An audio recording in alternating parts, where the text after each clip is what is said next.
Faltafiaraka aminao indray ny tenako ry mpijery ajaina amin'ity takariva ity kotolorana ny araba renao izay mbola tafiaraka aminay ao anatin'izao fotoana ny fampahalalam-baovao izao. Asaina mpanajara ihany koa ianao mpijery ajaina eny an-tokantrano any anjoy hatramin'ny farany fotoana ny fampahalalam-baovao antsika. Avy hatrany aritsika dia hiditra amin'ireo andindim-baovao. Nanomboka ny sabotsy lasa teo dia notapahany jirama ny herinaratra ao amin'ny orinasa Tico ao Andranomanelatra Antsirabe.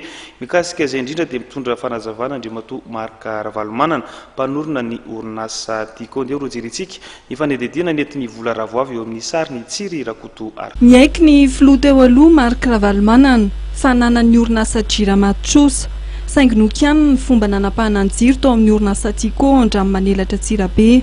Ho azy dia tokony mena sehatra aloha ny fampiresahana. Manana ny statut na privilège ny ancien président tokony tsy tapahana ny jiro amin'ilay tanimponenana. Tapahana soapatsara teneny joranakately tapahana ka baiko neneny marina koa azy tena baiko azy. Laza ihany koa Andriamatoa Marka Ravalomanana fa mbola sarotra ho an'ny orinasa Tico ny mandoa vidin-jiro noho ny compte-ny orinasa izay mbola tsy misokatra. Ny antony anaovany azy dia hoe satria nanany trosa be dia be Tico dia nitapahany jiro tany Andranomanelatra.